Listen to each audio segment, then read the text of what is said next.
As you may have read in my email recently, last Wednesday morning, I woke up early, as I usually do, with great joy, about 05. It makes me happy. And unfortunately, I reached for my phone, which I regrettably at times usually do, to read the news. And perhaps you know exactly what I'm going to say. It was horrific, dystopian, unfathomable. There aren't enough superlatives to actually express how devastating each story was. The political violence, the caustic backlash, more prominent firings, divisions. By the time I unfortunately read through quite a number of the stories, I took a breath and I said out loud to myself, to the God of my understanding, to the world, enough. I have had enough. It's time for a change. As we're experiencing an era of unprecedented change, I'm so tired of that word, unprecedented. We've been saying it for 5 years plus. We are called upon to engage in purposeful action. The winds are shifting. The ground is trembling. The future is asking something new of us. In this time of upheaval, the promise of community is refuge. Not refuge as escape, but refuge as strength. Refuge as a circle where we can breathe, be companioned, and begin again. And that is a deeply political and deeply spiritual way of being in the world. For we live in a nation where cruelty too often wears the clothes of power. We have seen families torn apart at the borders, children sleeping under foil blankets, their cries echoing in the chambers of our conscience. We have seen voting rights stripped back, doors to democracy closed on the very people who need their voices most heard. We have seen and felt the earth herself gasping, rivers poisoned, forests burning, storms growing fiercer while leaders turn away. We have seen our neighbors cast out because of their color, their skin, their gender, their nationality, their love, their poverty. Policies sharpened like knives against the most vulnerable. Go and take a breath here. This is the landscape we find ourselves in, a landscape of fractured and forgetting, and we are here. We are here in this circle, in this sanctuary. Here in this possibility of refuge, and in this refuge of possibility. Refuge, sanctuary, does not arrive as a finished gift. It grows through the choices we make each and every day. As you heard in the meditation before, the courage to reach out, the patience to listen, the willingness to be changed. Every act of kindness I know in my bones in these days is a brick in a new foundation. Every truth spoken is a beam. Every act of solidarity is another piece of the shelter that we can raise together.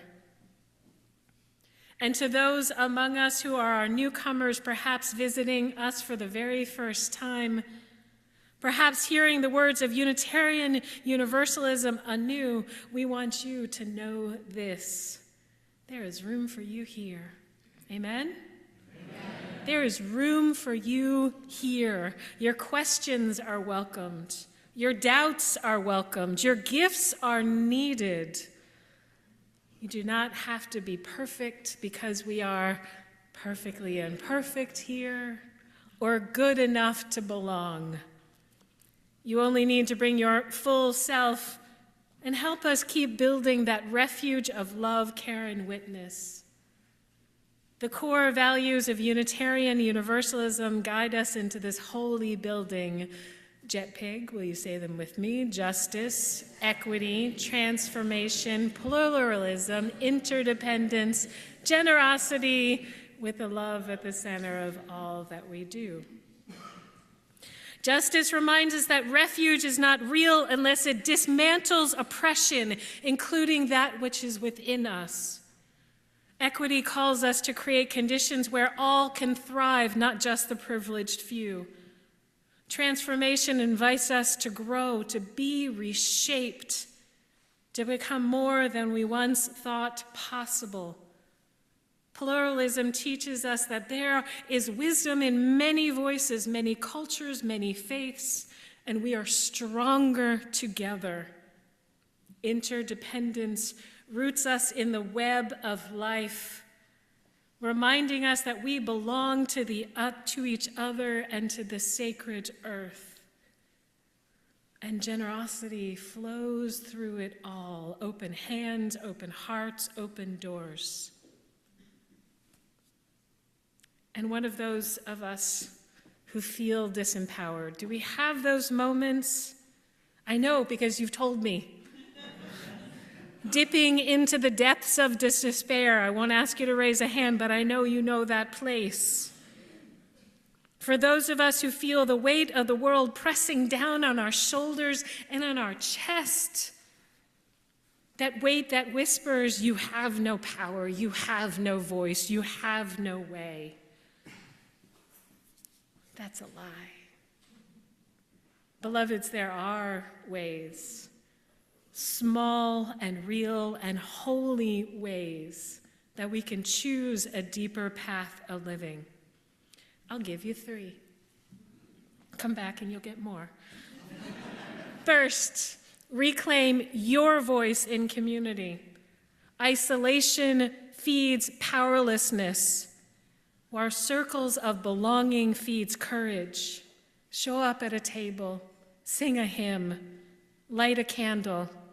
When we share our voice, even trembling, we discover that our words matter and that together our voices can rise like a choir. Did you hear that, choir? A choir that cannot be silenced. Second, take one bold local action. We cannot heal the world in one day. We can heal one tiny piece of it here and now. You can serve a meal at a food pantry. You can write a letter to your representative, please, oh please. You can attend a board meeting. You can knock on a neighbor's door. You can connect with a loved one or even a stranger and be of service. The scale may seem so small and humble, yet we can believe that the ripples of care and courage spread wider than we can even perceive.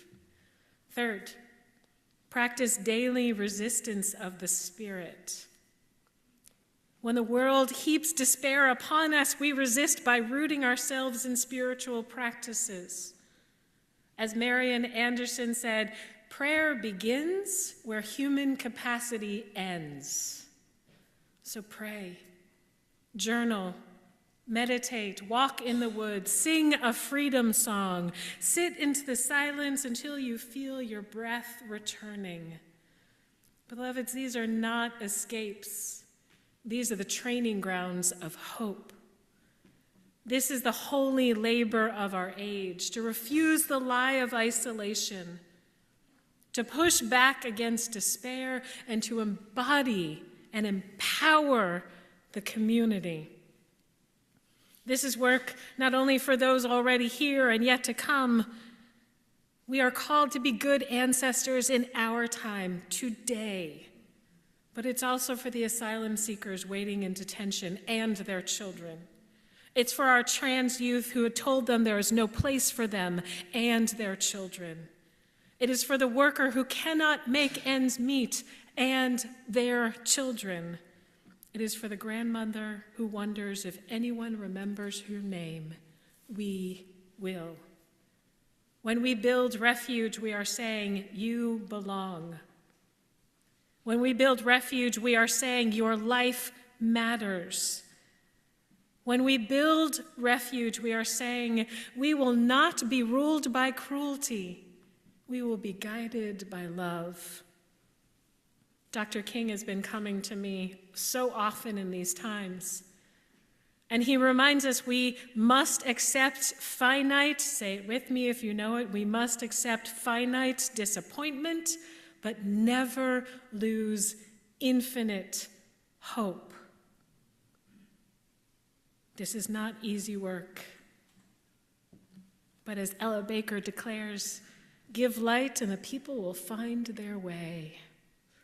So beloveds, let's keep building with courage in our hands, with patience in our hearts, and joy. Joy is a spiritual superpower in our steps and way of being. For we are building refuge. We are building sanctuary. We are building a place where the weary world can rest and reset and remember how to thrive. Thanks be for the refuge we build together. Amen, and may it be so.